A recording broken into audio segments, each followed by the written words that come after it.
आज हम लोग बात करने वाले हैं कि सब्सिडी जो देती है गवर्नमेंट, उसका क्या मतलब है, उसका क्या एनालिसिस है।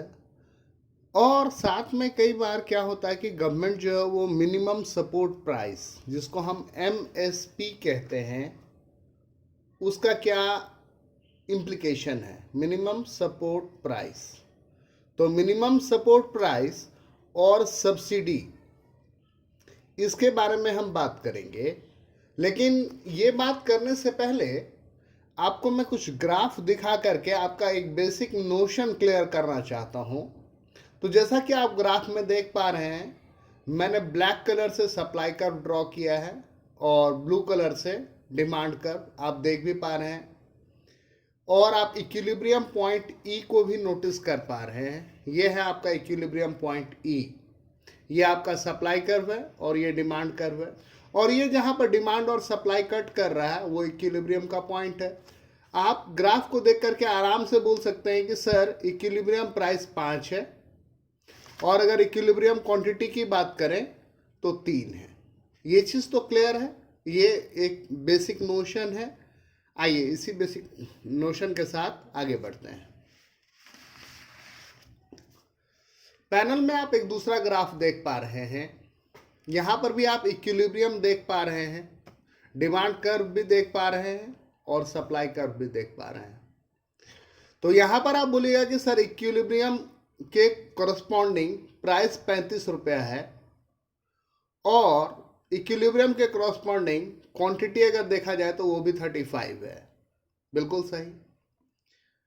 अब मैं कह रहा हूं कि जरा ये इक्विलिब्रियम प्राइस से नीचे के एक पॉइंट को कंसिडर कीजिए। हम ये प्राइस 20 को कंसिडर कर रहे हैं। तो 20 के करस्पॉन्डिंग अगर आप देखिएगा तो सप्लाई कर्व आप देख पा रहे हैं, सप्लाई कर्व। तो वो सप्लाई कर्व पे आपका कौन सा पॉइंट है? ये पॉइंट। और ये पॉइंट आपको एक्स एक्सिस पे क्या दे रहा है? 20। यानी अगर 20 रुपया दाम होगा तो सप्लायर 20 पीस बेचना चाहेगा। लेकिन अगर डिमांड कर्व देखिएगा तो क्या देख रहे हैं कि डिमांड कर्व पे कौन सा पॉइंट आ रहा है? 50। यानी जो कंज्यूमर है वो 50 पीस खरीदना चाह रहा है। सप्लायर 20 पीस ही बेचना चाह रहा है और कंज्यूमर 50 पीस खरीदना चाह रहा है। इसका क्या मतलब है कि डिमांड का गैप है, डिमांड ज्यादा है। और अगर मैं बोलूं कि एक्सेस डिमांड है कितना, तो आप क्या कहेंगे? तो आप कहेंगे कि सर जब दाम 20 रुपया रखते हैं तो एक्सेस डिमांड है कितना? 30 यूनिट का। क्लियर? क्यों? क्योंकि सप्लाई जो है वो 20 यूनिट है लेकिन डिमांड जो है वो 50 यूनिट का हो रहा है, तो ऑब्वियसली एक्सेस डिमांड है। अब ये रहा आपका इक्विलिब्रियम। इस इक्विलिब्रियम पॉइंट से ऊपर अगर आ जाते हैं, हम ये प्राइस ले लेते हैं 60 रुपया पे अगर देखिएगा तो ये डिमांड कर्व है आपका। इसके करस्पॉन्डिंग आप एक्स एक्सिस पे देखिए तो आपको कौन सा पॉइंट मिल रहा है? 10। यानी अगर दाम 60 रुपया होगा तो डिमांड कितना होगा? 10 पीस का। लेकिन जब दाम ज़्यादा होगा तो सप्लायर ज़्यादा बेचना चाहेगा। यानी उस 60 के प्राइस पे सप्लाई कितना होना है? 60 पीस। यानी इक्विलिब्रियम से ऊपर के प्राइस पे एक्सेस सप्लाई है कितने का? 50 का। तो ये दो सिनेरियो आप देख पा रहे हैं, समझ पा रहे हैं। आप इस बात से भली भांति अवगत हैं कि सरकार का कहना है कि वो वेलफेयर के लिए बनी है, जन कल्याण।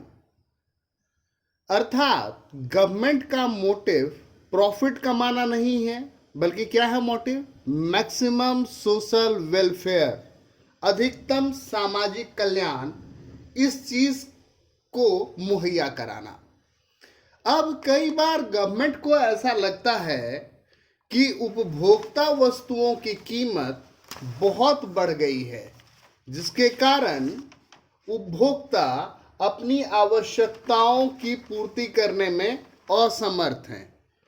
और ऐसे में जब गवर्नमेंट को यह लगता है, जब सरकार को यह लगता है कि वस्तुओं की कीमत बहुत बढ़ गई है और उपभोक्ता अपनी जरूरत का सामान नहीं खरीद पा रहे, तो सरकार संतुलन कीमत से कम स्तर पर अधिकतम कीमत तय करती है।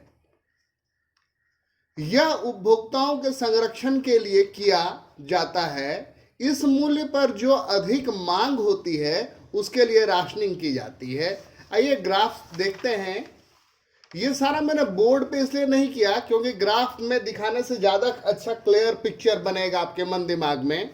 अब यहाँ पर देखिए, संतुलन कीमत जो है, संतुलन का पॉइंट है वो ई, जिसके लिए प्राइस है पी। क्लियर?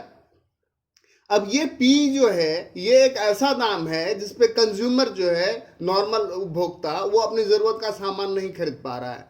तो सरकार क्या करती है, इस दाम से कम दाम पर अधिकतम कीमत तय कर देती है। बोलती है कि भाई ऐसा है कि प्याज 200 रुपये किलो हो गया, आओ हमसे खरीदो। दाल जो है 150 रुपये किलो हो गया, आओ हमसे खरीदो।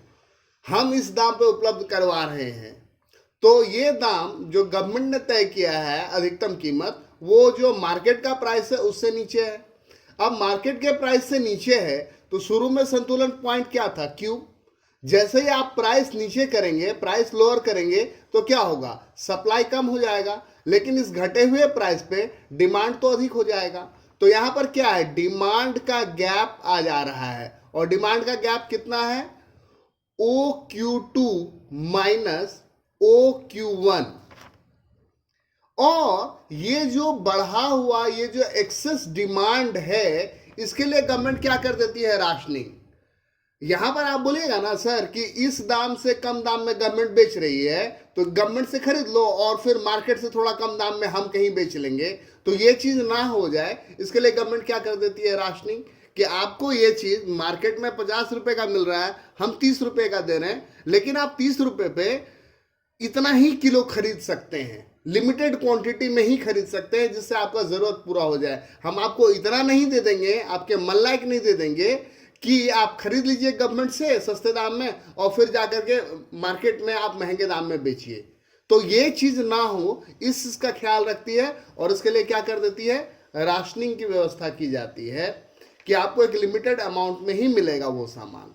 तो आप ये समझ गए कि अधिकतम कीमत, जिसको मैक्सिमम सपोर्ट, मैक्सिमम प्राइस कहते हैं, वो क्या है, उसका मैकेनिज्म कैसे काम करता है और गवर्नमेंट का ऑब्जेक्टिव क्या होता है। इस केस में गवर्नमेंट का ऑब्जेक्टिव होता है कंज्यूमर का रक्षा करना। आप इस बात से अवेयर हैं कि अगर सप्लाई ज़्यादा हो जाए तो प्राइस गिर जाता है।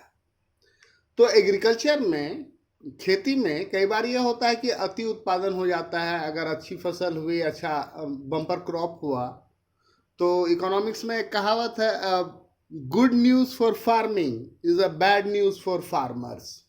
खेती के लिए अच्छी खबर किसानों के लिए बुरी खबर है। खेती के लिए अच्छी खबर, इसका क्या मतलब है, क्योंकि खूब भयंकर हार्वेस्ट हुआ है। लेकिन ये किसानों के लिए बुरी खबर है। क्यों? क्योंकि मार्केट में सप्लाई बढ़ जाएगा और सप्लाई बढ़ जाएगा तो दाम बहुत ज़्यादा गिर जाएगा। तो गवर्नमेंट को तो कंज्यूमर को भी बचाना है और प्रोड्यूसर को भी बचाना है, उत्पादक की भी सुरक्षा करनी है। तो कंज्यूमर के लिए क्या मैकेनिज्म था वो आप देख चुके हैं कि कैसे समर्थन, जो इक्विलिब्रियम प्राइस है उससे नीचे प्राइस फिक्स करके सारा मैकेनिज्म एडजस्ट किया जाता है। यहाँ पर क्या है कि सप्लायर को हमें बचाना है, तो सप्लायर को बचाने के लिए प्राइस फ्लोरिंग किया जाता है, मिनिमम सपोर्ट प्राइस या जिसको MSP कहते हैं वो चीज़। उसमें होता क्या है, उत्पादकों की सुरक्षा के लिए किया जाता है। अत्यधिक उत्पादन की दशा में कीमतें गिर जाती हैं। ऐसे में सरकार जो पूर्ति का आधिक्य होता है उसे संतुलन कीमत से अधिक कीमत पर खरीद लेती है। बाद में यह सामान जन वितरण प्रणाली PDS के तहत जरूरतमंदों को उपलब्ध करवाया जाता है। तो ये था इसका थीम। अब इसका ग्राफ देख लीजिए। तो ग्राफ आप यहाँ पे देख पा रहे हैं, ये संतुलन कीमत है P,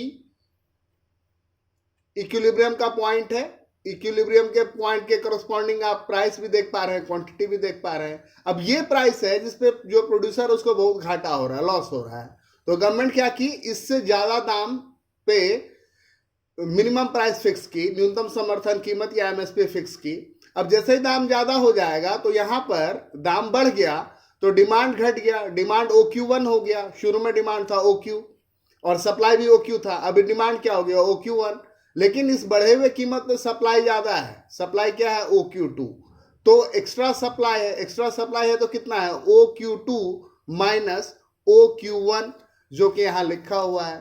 तो ये जो एक्स्ट्रा सप्लाई है, ये जो यहाँ पे गैप देख रहे हैं, ये गैप, इसमें जितना सामान है ये सरकार खरीद लेती है और बाद में इसको पब्लिक डिस्ट्रीब्यूशन सिस्टम, जो PDS का जो दुकान है, उसके थ्रू बेचा जाता है।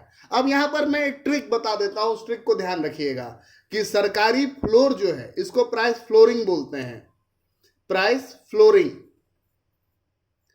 तो फ्लोर जो होता है, फ्लोर का मतलब होता है नीचे वाला हिस्सा और सीलिंग का मतलब होता है छत वाला हिस्सा।